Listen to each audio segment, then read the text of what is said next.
June 19, 2026, Paris was in the middle of a heat wave. Mahigit 100 degrees Fahrenheit ang init.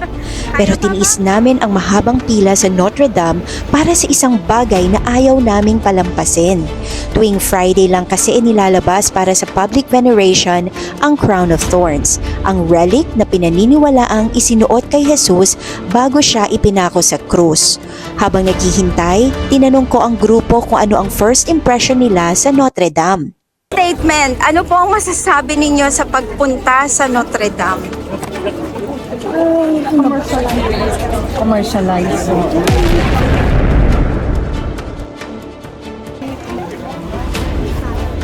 Tourist pa. Hindi solemn mga ano. Hindi naman ang spec ko lang ang tawag nito. Bukas i-911 muna ako. Pero mababago kaya ang pananaw nila pagkatapos nilang makita ang Crown of Thorns? Let's find out!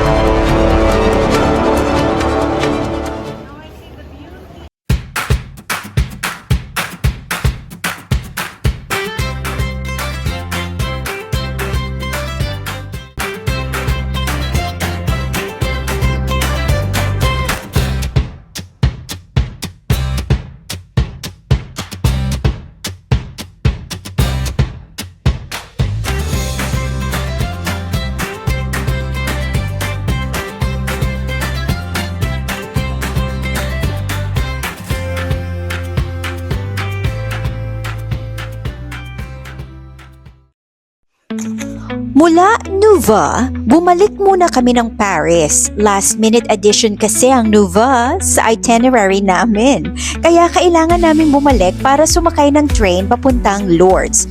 The ride back was exactly what we needed.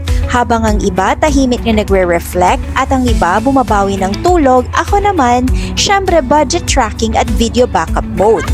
Pagdating sa Montparnasse, sinalubong kami ni Kuya Leo, isa ring kababayan natin dito sa France na nag-handle ng private transfers namin sa Paris.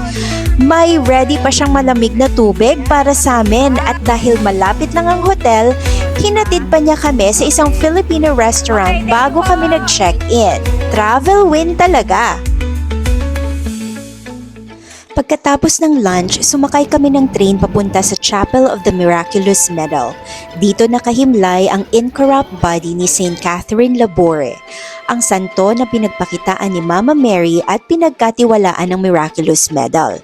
Nung sabihin ko kay Anne during the planning kung sino ang bibisitahin namin, she was shocked. Tapos sinabi niya, "Alam niyo ba ang maiden name ko?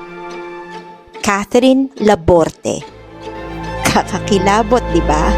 Pero hindi pa doon natapos. Ilang minutong lakad lang mula sa Miraculous Medal ang simbahan naman ni Saint Vincent de Paul. Siya ang founder ng Daughters of Charity, ang congregation nila Saint Catherine Laboure at ni Saint Bernadette. At alam niyo ba ang pangalan ng anak ni Anne? You guess it right, Vincent. Sa puntong yon, hindi na namin alam kung coincidences lang ba ang lahat o may kwentong unti-unting binubuo ang Panginoon sa harap mismo namin. Kayo na ang bahalang humusga.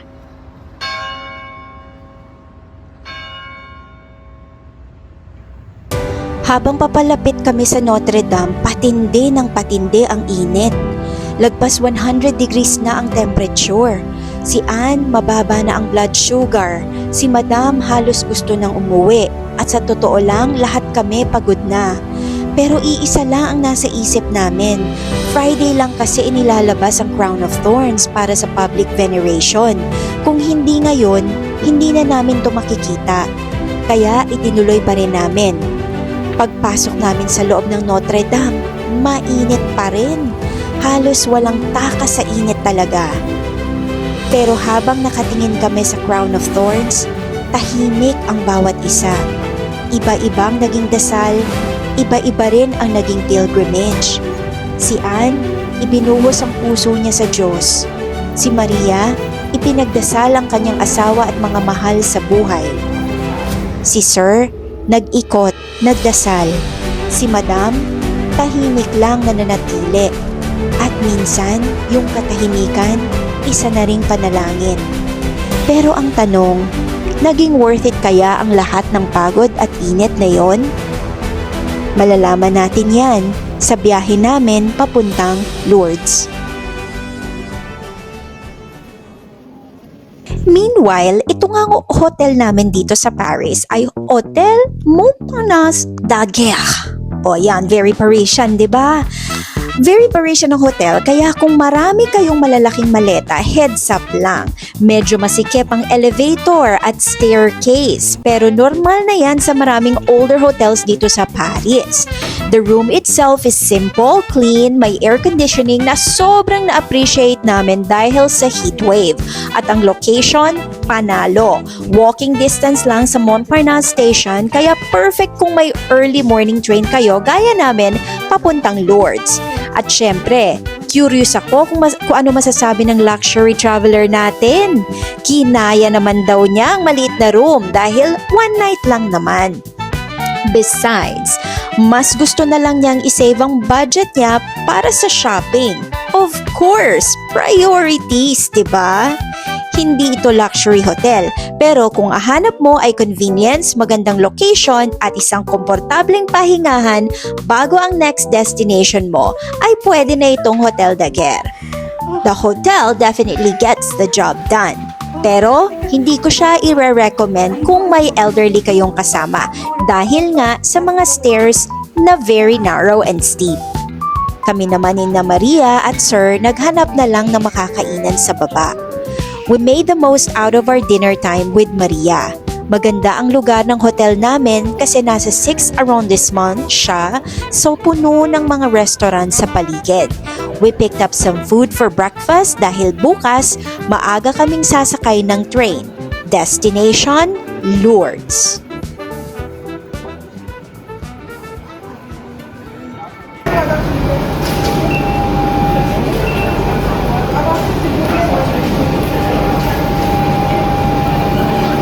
Kinabukasan, maaga kaming sumakay ng train papuntang Lourdes. We took the first class round-trip ticket from Paris to Lourdes dahil mahaba-haba rin ang biyahe papuntang Lourdes, mga 5 hours din. $196.05 ang round-trip ticket namin, first class from Paris to Lourdes, and we booked that about 3 months ahead. Nag-breakfast kami sa train. Kung pwede lang namin dalhin ang adobo ni Tita Ave, edi yun sana ang binibreakfast namin dito sa train, no? Tahimik lang ang umpisa ng biyahe. Habang unti-unting nawawala ang Paris sa bintana, naisip kong tanungin ang bawat isa.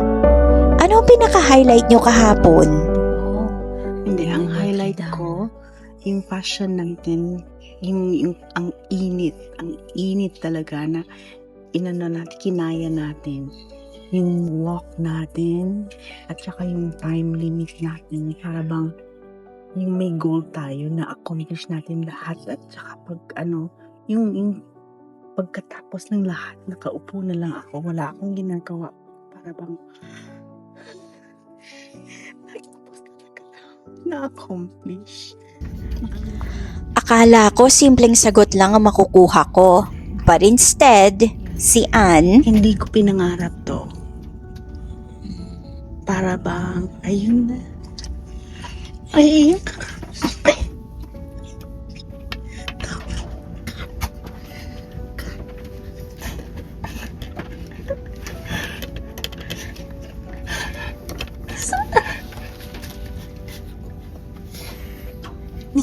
Kasi, salamat ako sa ito. Sa kanilang dalawa. Ano na ba? Ba't ko kayo namig? Hindi ko alam noon. Pinadala ka kay Diyos sa akin. Oo, kami siya. Kasi, para bang it all came together. ito ang totoong dahilan kung bakit emotional si Ann. Ito naman ang sagot ni Madam. At dito ko talagang nagulat. Akala ko noon shopping ang pinakamahalagang dahilan niya sa pagpunta ng Paris. Pero ang sabi niya, States pa lang, magkukwet. Hindi naman planning pa lang to ni Chari sa stage. Yun na yung gusto kong punta talaga. Ganun ba yun? Yun lang, buti nakapasok ako doon. Tapos, nung pray din, pero nung yung doon sa isa, yung may queue na magninil doon, hindi ko na pinagtsagaan kasi andun naman ako sa harap. Pero yun ang pinaka-highlights ko. Yung sa Crown of Thorns. Yung pinaka. Tsaka yun, yung paglalakad ng mahabang pagkainit-init. Yun na. Isa hindi ko alam kung makakabalik pa ako doon. Hindi ko alam. Pagkatapos, ito naman si Maria. The one who told me to go. Si Eric. So yeah, he told. So that's the highlight yesterday. Yes.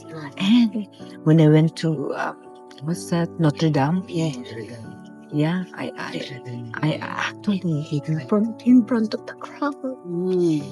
I told him, I said, this crown that gave Jesus, pain and suffering.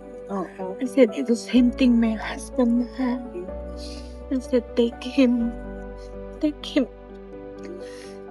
that's what, I was and he said,